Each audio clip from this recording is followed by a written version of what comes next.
Your party is battered and bruised, but the fight is not over. Whatever now rules in this tower is likely on the upper level. While it is tempting to leave now with the gains you have made, it would then be left to some other group to come and finish the job. And who knows what evil might be done here in the meantime.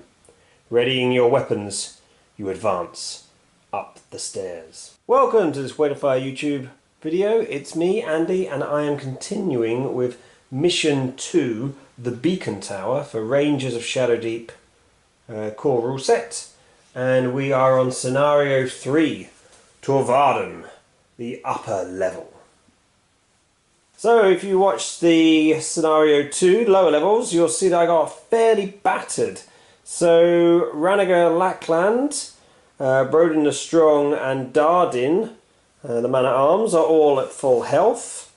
But the guys on the back line there, that's Silent Mary, Tranich, Ranulf and Hanath, they are all on only 8 wounds, which means 2 or 3 wounds for each of them, really. In this mission we have to try to prevent the watchtower being lit and signalling to that the Shadowdeep is taking this area. I'm going to come across some fairly different sorts of enemies to fight against, as well as the usual gnolls, and we'll see how I do against that. It's going to be tricky, this one, I think, but we will do our best.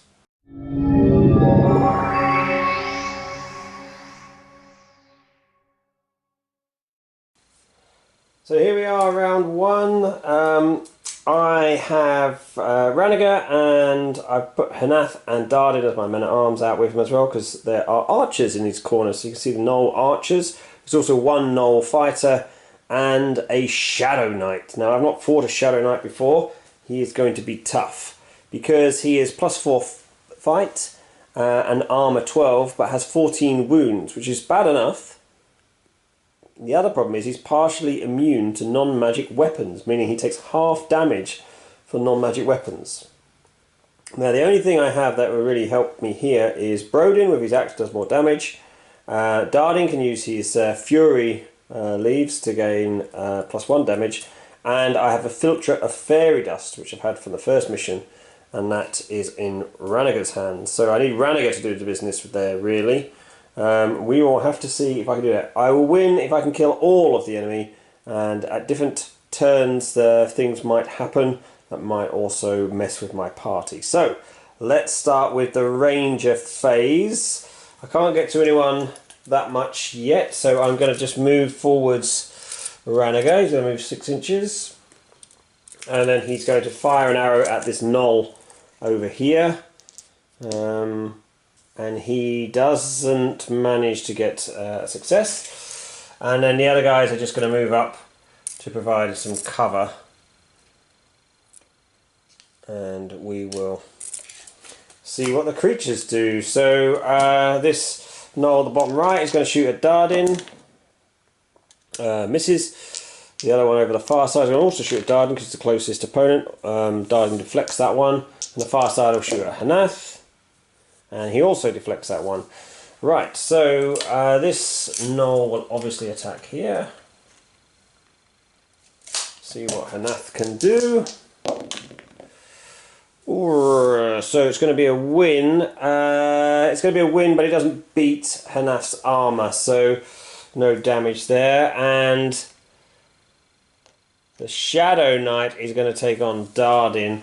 This could be bad. So Dardin's on a +3 fight, the Shadow Knight's on +4.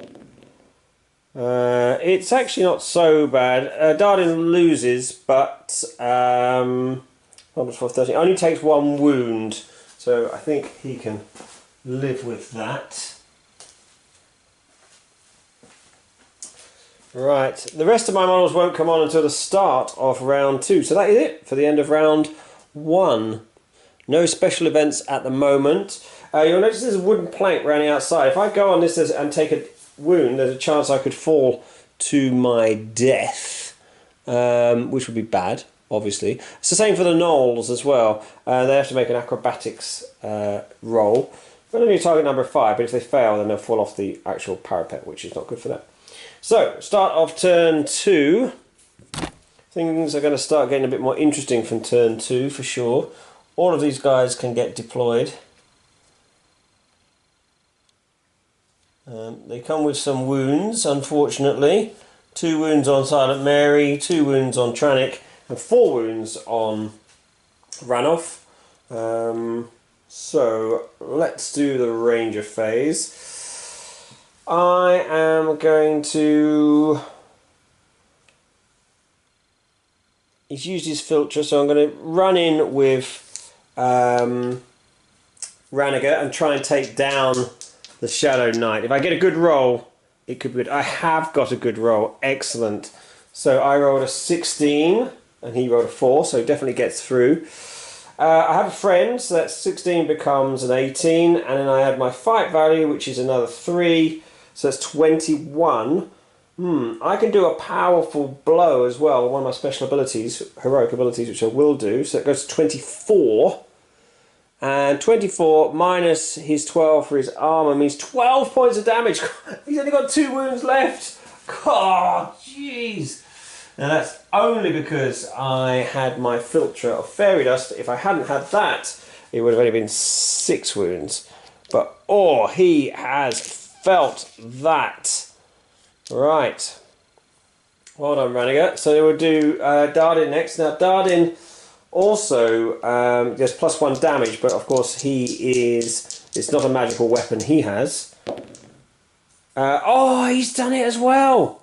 14 goes to 16 for having Ranaga with him, and then I've got a fight of +3, so it's 19. That would do 7 points of damage, goes to 8 points of damage because I've got my Fury leaves. Down to 4 because it's a non-magical weapon. I've taken him out. I needed to do 2. Oh my goodness, I've taken out the Shadow Knight in one go. One fight and he is gone. I actually don't have words for that. That was incredibly unexpected. Wow. Wow, wow, wow. Dardin technically has a move action left. I can't rescue the guy at the top at the moment, so he'll head over that way to try and deal with one of the archers then. Wow. I really don't know what to say. Hanath will fight as the other person who could activate in my ranger phase, because I activate 2. Oh, it's a natural 20 for the Knoll fighter, so that goes to 22 minus his 12 armor. That's 10 points of damage. Hanath is down. Darn it. It was going well, and now Hanath is off the board. Right, activations. Well, that Knoll will obviously attack Ranaga. Oh, he beats him. He beats him good. He beats him a total of 20. That's going to be 9 points of damage. Well, I'll roll with the punches and take half of that. So that's 5 wounds rather than 9. Ranaga doesn't like it, though. Having just dispatched the Shadow Knight, he thought he would be fine, but apparently not. That archer there will go on to Dardin. Dardin bounces that, no problem. The other archer at the top there will shoot Tranich. He's the closest. Tranich bounces that. This one is going to shoot Dardin as well. He's slightly closer, Dardin, and Dardin bounces that, no problem as well. Right. Companion phase. Well, these guys have got to get in the mix. Can't reach any fights with anyone, so I need to start taking down these guys. So let's move Tranich there. Try a shot at that one in the far corner, top left. No, he saves that. Silent Mary, can she do anything? She can move 7, and then if she's within... she's just out. 7, and then she'll be just out, whichever, won't she? I'm going to send her to the middle, actually. Yeah. Send her to the middle, because she can't reach anyone at the moment. I'm going to do the same with these guys. What am I going to do? I need to start dealing with these guys. I need to get rid of them quick, because there are bad things that happen if I don't get rid of them quick. Right, I'll just run in. So none of these are going to be able to fight, but we're occupying and getting a bonus against that guy for the next round. Right. At the end of round 2, a flame shoots off in the distance, a bright green flame. It is the neighbouring beacon tower of Tordargos. But instead of the orange light you would normally expect to see, it is a phantasmal green fire. All heroes immediately make a will roll, target number 10, or they are poisoned.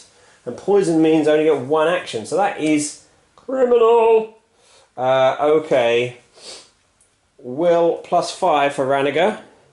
He passes. Ranulf, let's see what he's got. +2 for Ranulf. He just makes it. Only +1 now for Hanath, but he's off actually. So Darden, he doesn't make it. So he is poisoned, which is annoying. Brodin the Strong is okay. Tranich is poisoned. Darn it. And Silent Mary is fine.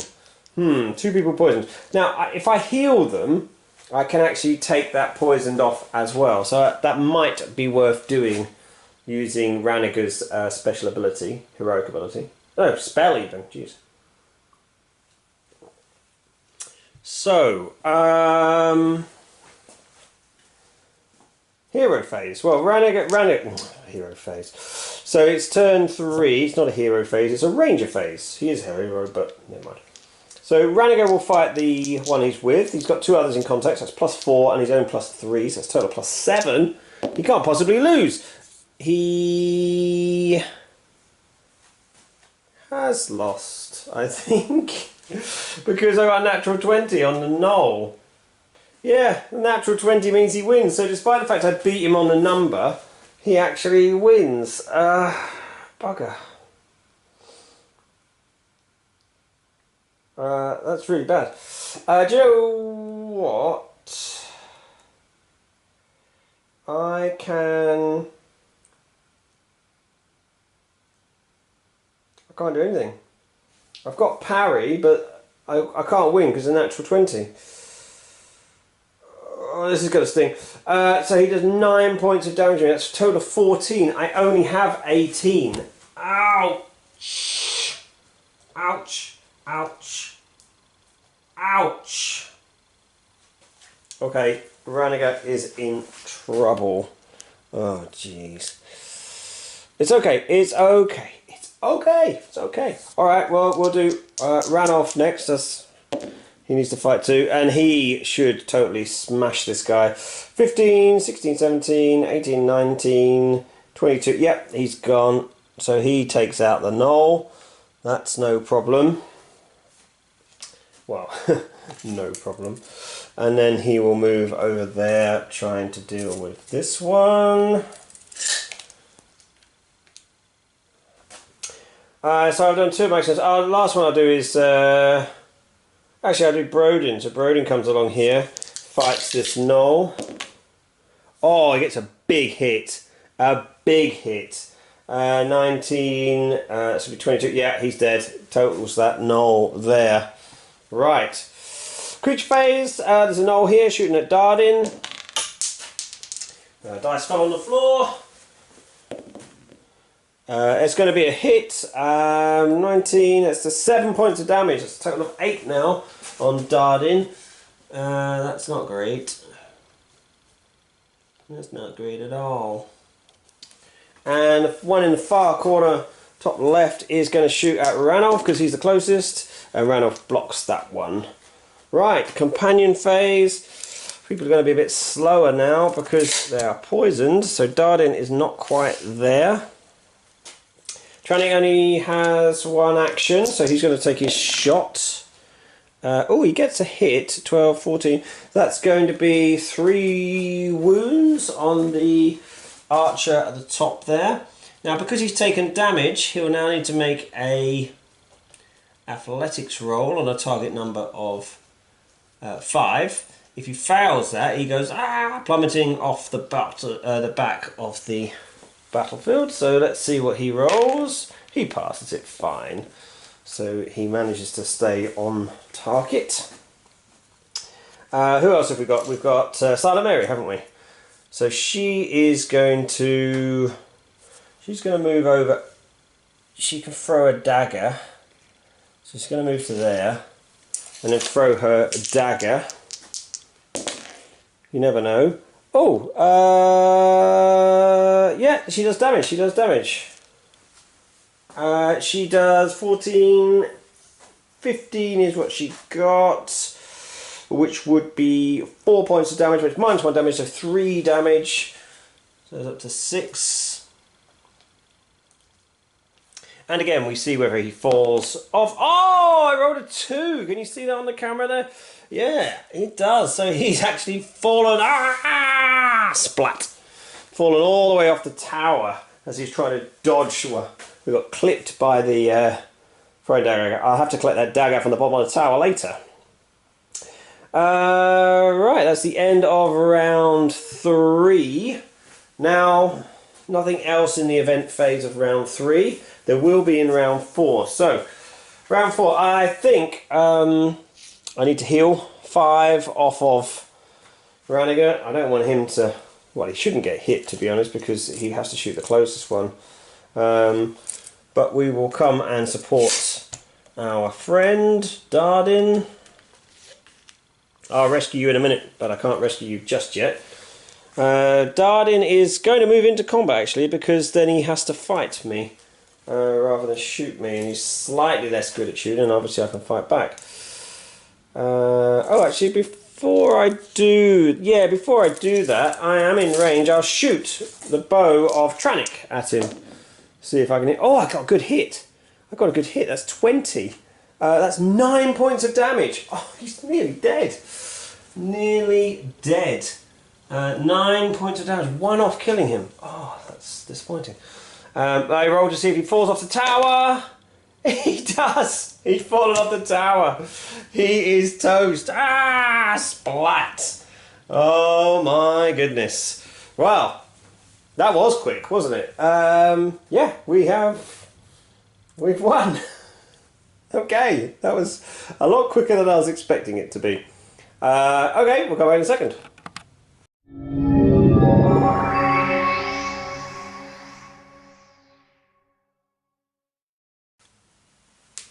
Well, that ended up being a lot quicker than I thought it was going to be. I got very lucky at the start there dealing with the Shadow Knight. He could have been a right pain. I was expecting him to do some serious work. And those archers would have kept peppering me as well. I got lucky with a good one first hit with the filter of fairy dust, which saved my bacon. So we have successfully taken the Varden tower back. I gained 47 experience points during the course of that. Not enough to level me up. I'm now level 3. I'm 361 experience, so I should level up at the next scenario. But yeah, that was good. We had one of... Tor Dargos went off as lit, but Tor Hamel didn't actually. So Tor Hamel is another beacon tower, so I managed to finish the game before that went off. It was the end of round 4 and we'd already won by then. Okay, so just a little bit extra fluff that comes with this. Oh, actually, first off, before we do that, we're going to say goodbye now to Ranulf. Unfortunately, you've done sterling work, Ranulf. I've been very, very impressed with you. We may see you back again. But Ranulf, thank you for your service. He's only kept for the mission, and of course we've finished the 3rd scenario of this mission. But I think he'll return at some point when I need a slightly bigger retinue maybe. I think we'll bring him back. So, the Night of Green Fire. Nearly a century ago, at the end of a brief war with Larentia, The King of Alador ordered a line of beacon towers constructed along the border between the two countries. These towers were used once during another brief border skirmish, but became mostly redundant when a lasting peace was formed between the two kingdoms. For the next 80 years or so, the towers were neglected, abandoned to the wear of time and the elements. When the Shadow Deep swallowed Larenthia, these towers now marked the edge of the known world. Although most were in poor shape, they were quickly reoccupied. A week after Larenthia fell, the forces of the Shadow Deep surged up and assaulted the line of towers, swarming over the defences with a tide of gnolls, undead, and evil men. On that horrible night, the beacon towers burned with a phantasmal green light, announcing to everyone within 30 miles that the Shadow Deep now controlled the border. Only in a few spots along that line could the light of orange fire be seen, offering just a sliver of hope that the warriors of Alador were still fighting to hold back the darkness. Thanks very much for watching, everyone. Please like, comment and subscribe. Check out the Weight of Fire Hobby Hangout Facebook page. You can post up what you're working on there as well. And take care, guys. Thanks so much. Bye.